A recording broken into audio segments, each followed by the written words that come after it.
Avant de plonger dans cette histoire incroyable, pensez à vous abonner à la chaîne et à activer la cloche. Ici, chaque récit a quelque chose à dire, et vous ne voudrez pas en manquer un seul. Le professeur prenait le déjeuner du garçon tous les jours, mais un jour son père a mis ceci dans son sac à dos.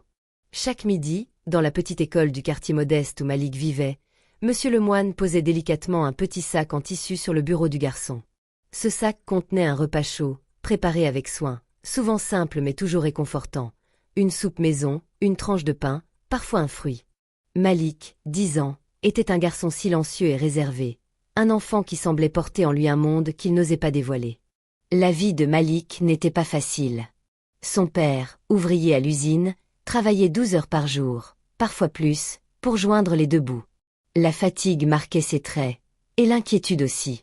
Il rentrait souvent tard, les mains calleuses, les yeux lourds. Dans leur petit appartement aux murs usés, la nourriture manquait régulièrement. Pour Malik, le déjeuner à l'école était parfois le seul vrai repas chaud de la journée.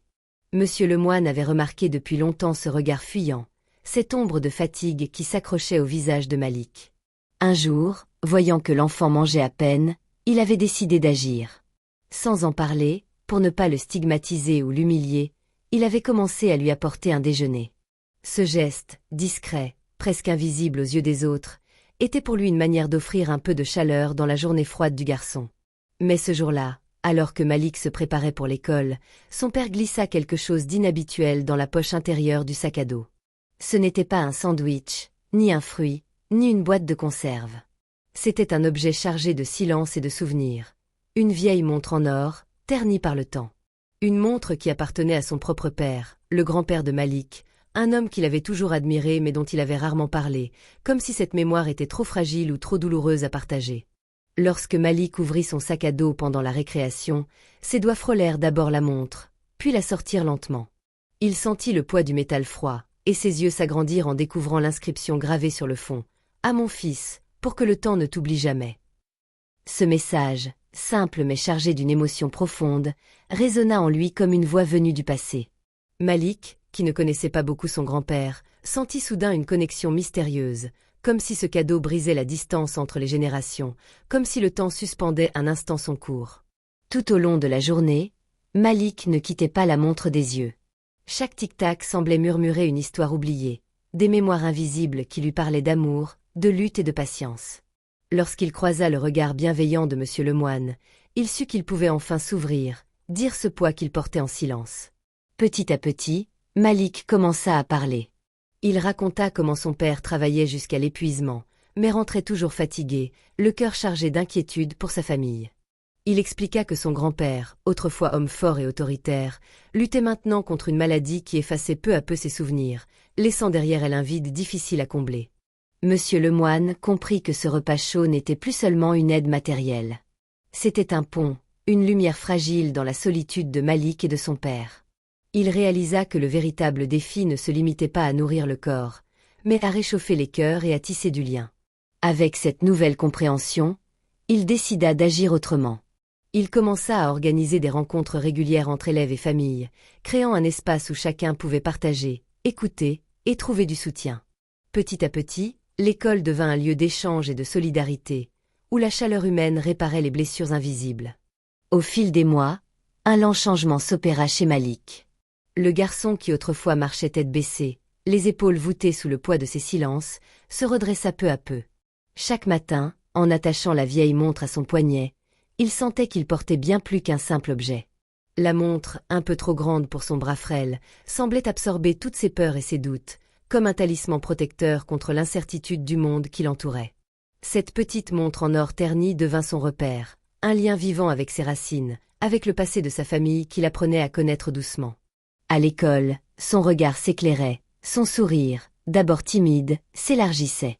Ses camarades remarquaient ce changement subtil, cette confiance nouvelle qui faisait naître autour de lui une aura de douceur et de courage.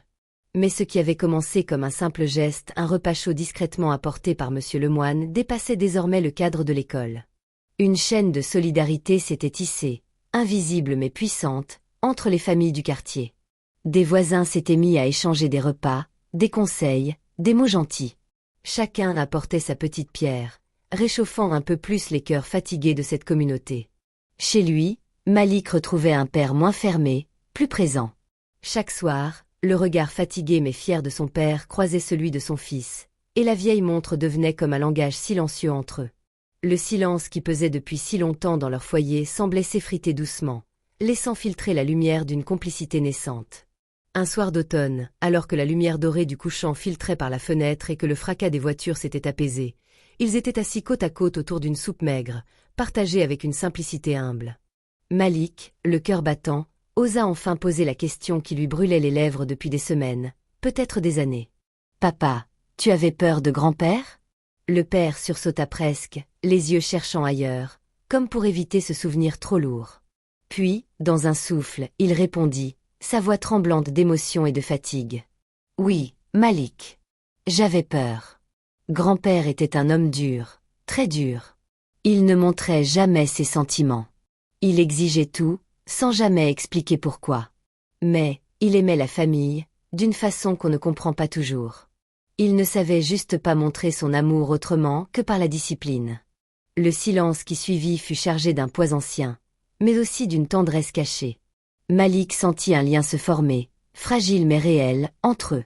Pour la première fois, il comprenait que la force ne se mesurait pas seulement aux muscles ou à la dureté, mais au courage d'ouvrir son cœur, de regarder ses peurs en face, et de dire la vérité. Cette révélation marqua un tournant. Petit à petit, les murs invisibles qui les séparaient commencèrent à tomber. Le père, autrefois distant, se mit à raconter des histoires d'enfance, des souvenirs du grand-père, des anecdotes souvent drôles, parfois tristes, mais toujours pleines d'humanité. Malik, à son tour, se mit à partager ses rêves, ses espoirs, ses doutes. Pendant ce temps, Monsieur Lemoine ne pouvait s'empêcher d'observer attentivement Malik. Jour après jour, il percevait un changement subtil mais profond dans le regard du garçon. Là où autrefois brillait une certaine retenue, presque une timidité qui enfermait Malik dans son silence, commençait à poindre une lueur nouvelle, une curiosité, une envie de s'ouvrir. Ce garçon qui se tenait toujours un peu en retrait dans la classe semblait peu à peu trouver une place, une voix. Touché par cette évolution, Monsieur Lemoine décida de tendre une main encore plus chaleureuse. Il proposa à Malik de rejoindre un petit club d'écriture qu'il animait après les cours, un espace calme où quelques élèves venaient coucher sur le papier leurs pensées, leurs rêves, leurs peurs.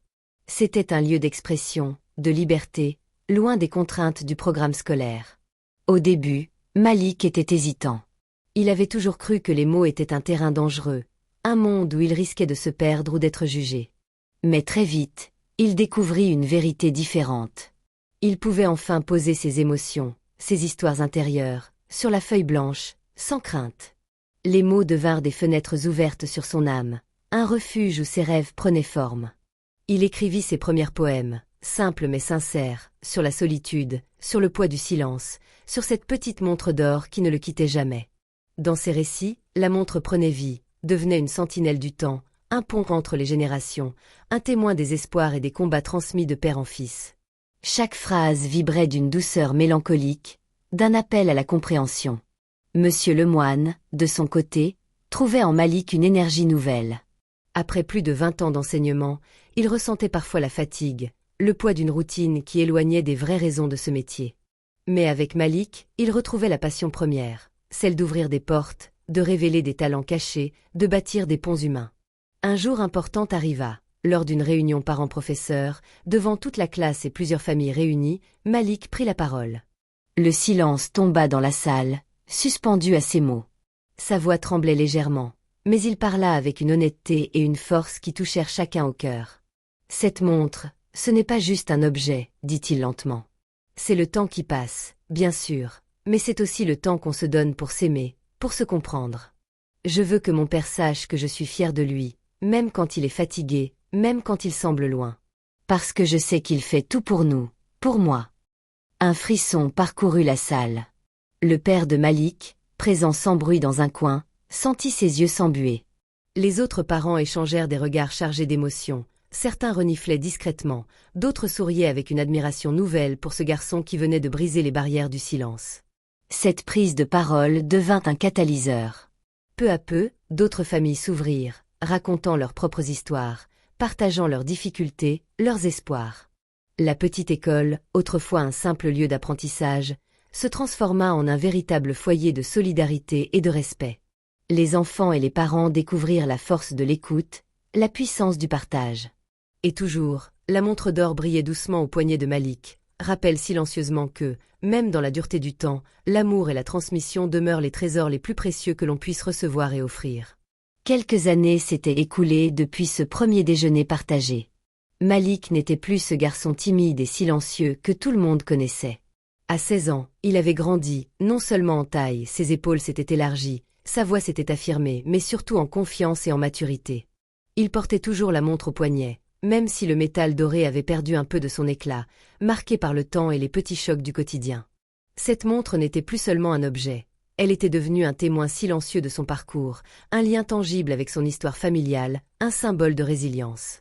Son père, désormais, semblait avoir trouvé un équilibre plus doux entre ses longues heures de travail et sa vie à la maison. La fatigue n'avait pas disparu, bien sûr, mais il rentrait souvent avec un sourire plus léger, et surtout avec la volonté de ne plus laisser le poids du monde enterrer sa présence auprès de Malik. Les nuits où il franchissait la porte, usé mais déterminé, il trouvait là un fils qui avait grandi, capable de l'écouter, de le comprendre, et parfois même de lui offrir un simple sourire, un geste d'encouragement qui semblait recharger ses forces. La maison, petite mais pleine de chaleur, n'était plus un lieu de silence pesant. C'était devenu un refuge où les mots, parfois difficiles à prononcer, circulaient avec plus de facilité. Malik, fort de ce qu'il avait appris à l'école et au club d'écriture, savait désormais que les histoires, celles que l'on vit, celles que l'on raconte, avaient le pouvoir de guérir. De son côté, Monsieur Lemoine, qui approchait doucement de l'aube de sa retraite, regardait cette transformation avec une fierté humble mais sincère. Ce geste, au départ si simple, apporter un repas chaud à un enfant affamé, avait déclenché une chaîne de petites révolutions silencieuses.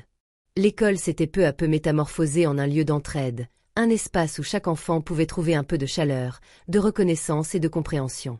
Un lieu où la différence devenait une richesse plutôt qu'un obstacle. Quant à Malik, il avait découvert dans les mots une force insoupçonnée. Il continuait d'écrire, des poèmes, des récits, des journaux intimes où il couchait ses réflexions, ses doutes, ses rêves. Son rêve le plus cher était de devenir écrivain, ou peut-être professeur, pour transmettre à son tour cette lumière qu'il avait éclairée dans les moments sombres. Il voulait être ce phare pour d'autres jeunes, un guide pour ceux qui, comme lui, cherchaient une voie dans l'obscurité. Un matin, alors que le soleil filtrait doucement à travers les rideaux de sa chambre, Malik leva le poignet et regarda la vieille montre qui lui semblait toujours trop grande. Il pensa au temps, ce temps qui ne s'arrête jamais, qui emporte tout sur son passage. Mais il comprit aussi que, malgré son inéluctable passage, ce temps pouvait être façonné, changé, transformé par l'amour, le courage et la volonté de ne pas se laisser écraser. Chaque minute, chaque heure, chaque jour offrait une nouvelle chance d'écrire sa propre histoire. Une histoire de dépassement, d'espoir et de lumière. Et dans ce petit quartier, souvent marqué par la dureté de la vie, l'espoir brillait désormais plus fort que jamais, porté par un garçon, une montre, et la force invisible de la solidarité et de la transmission.